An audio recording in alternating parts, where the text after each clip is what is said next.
This was taken the night I hit my biggest milestone ever. The night everyone was congratulating me. The night my phone wouldn't stop buzzing. The night I was supposed to feel it. I was sitting alone, in a room that cost more than my parents made in 5 years. And I was crying. Not happy. Tears. The other kind. The kind that come when you finally admit something to yourself that you've been running from for years. This isn't my life. This was someone else's dream, and I had spent everything chasing it. I need to take you back. I grew up in a house where money was always the conversation, not because we were rich, because we weren't. I watched my parents work themselves to the bone. 2 jobs, sometimes 3, sacrificing everything. And the message I absorbed, not from words but from watching them, was simple. Money fixes everything. If we just had more money, Dad wouldn't be so stressed. Mom wouldn't cry in the kitchen when she thought nobody was listening. We wouldn't have to choose between the heating bill and Christmas. So I made a decision. A quiet, private, 7-year-old decision. I was going to be rich. Not for greed. For them. For peace. For that feeling I never had growing up. Of everything being okay. That was the seed, and the world spent the next 20 years watering it. Teachers told me to get good grades. Society told me to climb higher. Social media handed me a highlight reel of everything I wasn't. And somewhere along the way, a little kid's pure wish to make his family feel safe turned into something I didn't recognize anymore. It turned into obsession, into identity, into the only thing I knew how to be. So I climbed. God, I climbed. I outworked everyone I knew. I said no to parties, no to holidays, no to relationships that asked too much of my time. I treated sleep like an enemy. I treated rest like weakness. I treated anyone who wasn't moving as fast as me like they just didn't want it enough. And it worked. By my mid-20s, I had things I had only ever seen in magazines. The apartment, the car, the wardrobe, the business. The followers who watched my life and told me every single day that I was living the dream, and I believed them. I had to. Because if I stopped long enough to question any of it, the whole thing might unravel. So I didn't stop. I just kept climbing. More revenue. More growth. More content. More. Always more. I told myself I was building something. I told myself I was almost there. I told myself one more goal. Just one more. And then I'd slow down. Then I'd breathe. Then I'd actually start enjoying it. That day never came, because I never let it. Here's your fully rewritten script. Personal, raw, and emotionally honest. Why I no longer want the dream life. 3-minute long-form video script. Personal story version, raw and emotional. Vulnerable and honest. Broad audience. Segment 1. The hook, 0 to 30. Polarizing, anticipating, unmissable. Black screen. Dead silence for 4 full seconds. Sound of a phone notification. Then another. Then a flood of them. Fade in. A single person sitting alone in a beautiful, expensive, perfectly decorated room. Staring at nothing. Completely still. Narrator. Voice breaking slightly. Raw. No performance. This was taken the night I hit my biggest milestone ever. The night everyone was congratulating me. The night my phone wouldn't stop buzzing. The night I was supposed to feel it. I was sitting alone. In a room that cost more than my parents made in 5 years. And I was crying. Not happy. Tears. The other kind. The kind that come when you finally admit something to yourself that you've been running from for years. This isn't my life. This was someone else's dream, and I had spent everything chasing it. Hard cut to black. Title card, slow fade. Why I no longer want the dream life. Beneath it, in small, quiet text, a true story. Segment 2. Where it all started. Childhood 0, 30, and 2 UN. Warm, nostalgic tone. Personal memory. Soft home video aesthetic. Grainy, intimate. Narrator. I need to take you back. I grew up in a house where money was always the conversation. Not because we were rich, because we weren't. I watched my parents work themselves to the bone. 2 jobs, sometimes 3, sacrificing everything. And the message I absorbed, not from words but from watching them, was simple. Money fixes everything. If we just had more money, Dad wouldn't be so stressed. Mom wouldn't cry in the kitchen when she thought nobody was listening. We wouldn't have to choose between the heating bill and Christmas. So I made a decision. A quiet, private, 7-year-old decision. I was going to be rich. Not for greed. For them. For peace. For that feeling I never had growing up. Of everything being okay. That was the seed.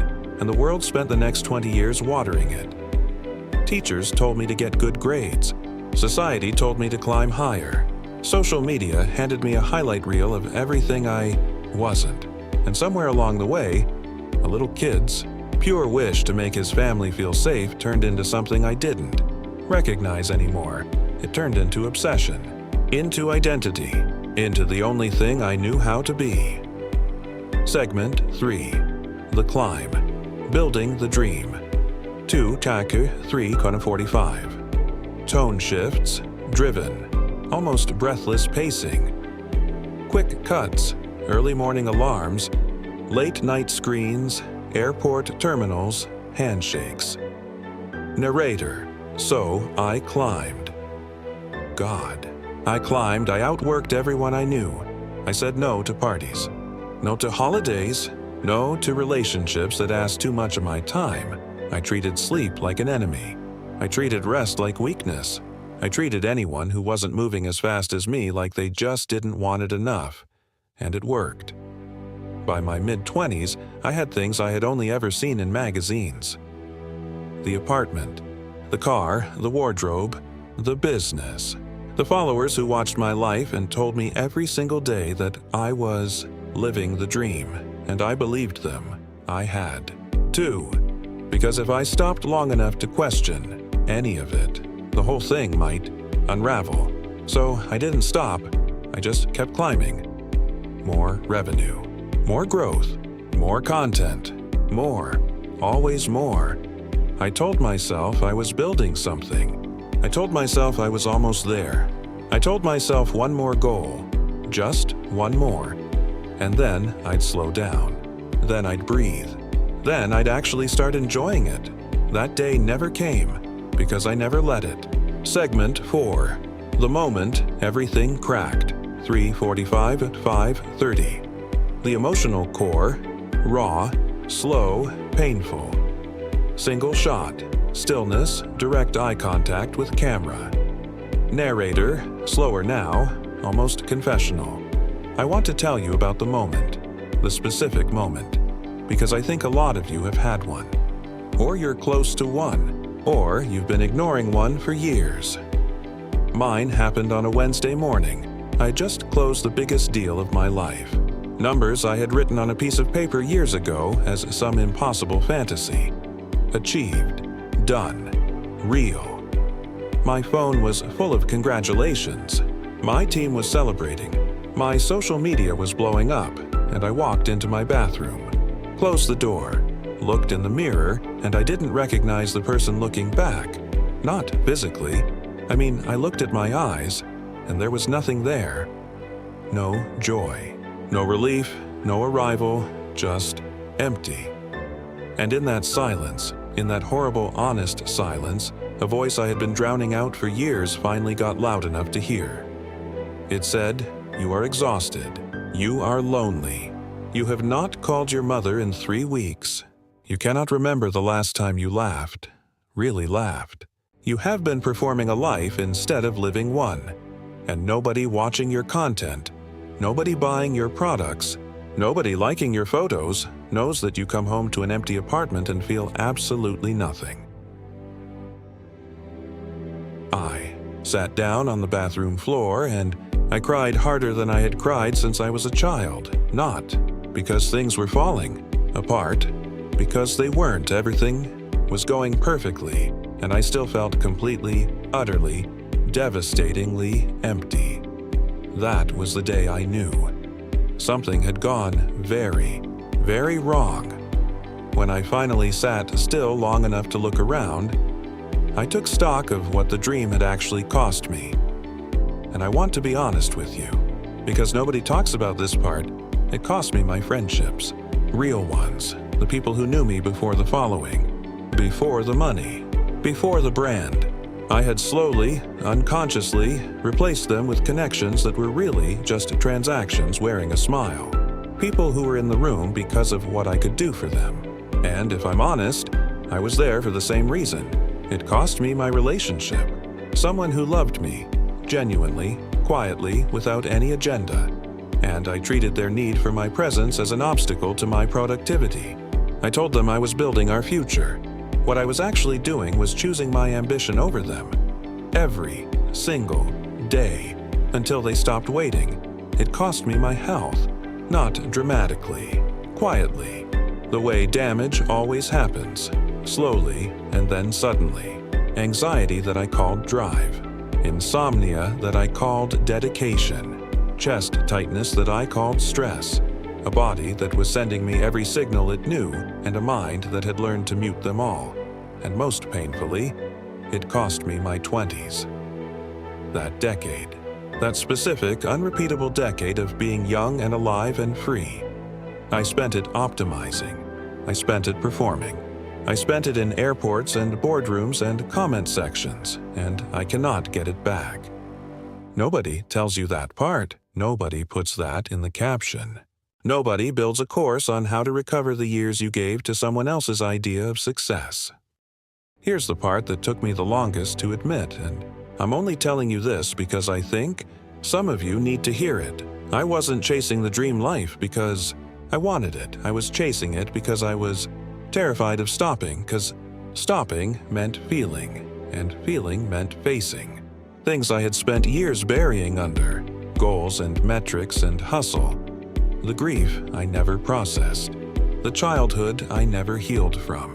The deep, old, persistent belief that I was only valuable if I was producing something. That my worth was performance. That love was conditional on achievement. That if I ever slowed down, if I ever just existed without accomplishing, I would find out that I was not enough. And that terrified me more than failure ever could. So I kept moving. Keep grinding. Keep building. Keep posting. Keep performing. The dream life wasn't a destination, it was a hiding place. And I think for a lot of us, that's exactly what it is. We use the chase to avoid the stillness. Because the stillness asks questions we don't know how to answer yet. Questions like, who am I when no one is watching? What do I actually feel? What do I actually need? What happened to me that made me believe I had to earn the right to exist? I didn't have a dramatic exit.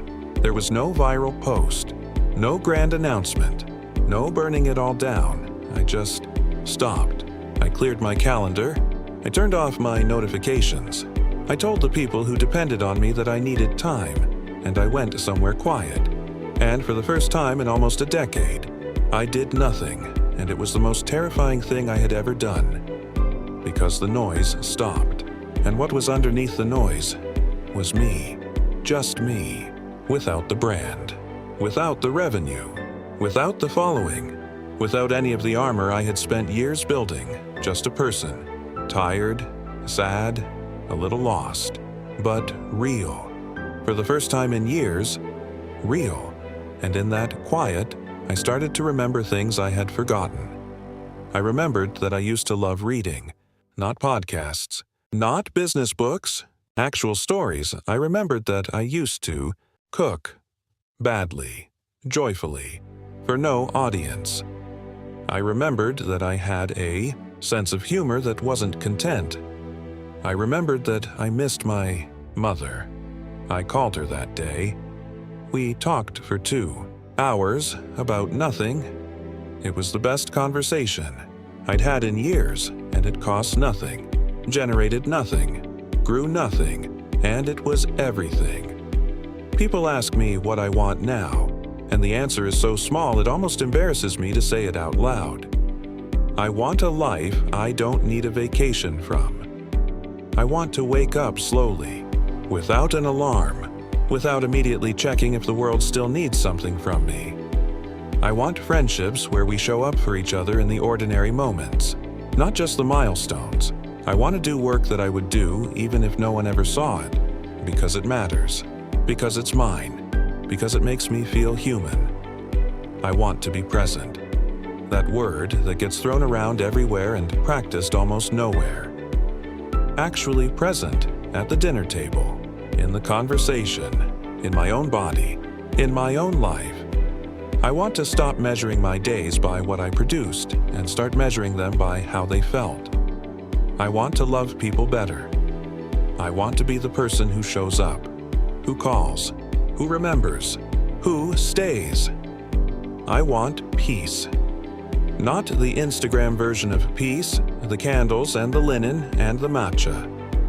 Real peace, the kind that lives inside you regardless of your bank balance, regardless of your follower count, regardless of what anyone thinks of the choices you've made. That's my dream now. It won't go viral. I don't care. If you're watching this and something in it is hitting too close, I just want you to know something. You're not failing. You're not weak.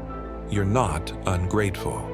For having things and still not feeling okay, you are not broken.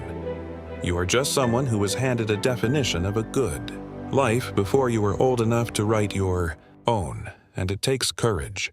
Real, quiet, unglamorous courage to stop, to look around at everything you were supposed to want and ask, but do I actually want this? That question will scare you.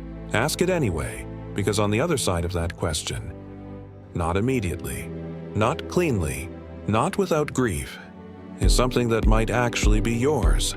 A life that fits. Not perfectly, not without struggle, not without loss, but yours. Genuinely, quietly, completely yours. And I promise you, I still have hard days. I still hear the old voice, sometimes, telling me I should be further, bigger, more. But I have something now I didn't have before. A life that feels like mine. And on most mornings, most ordinary, unremarkable, unglamorous mornings, that is enough. That is more than enough. That is everything. If any part of this was your story too, you don't have to explain it to anyone. Just know you're not alone. Drop a "if this reached you." Share it with someone who needs permission to stop. I'll see you in the next one.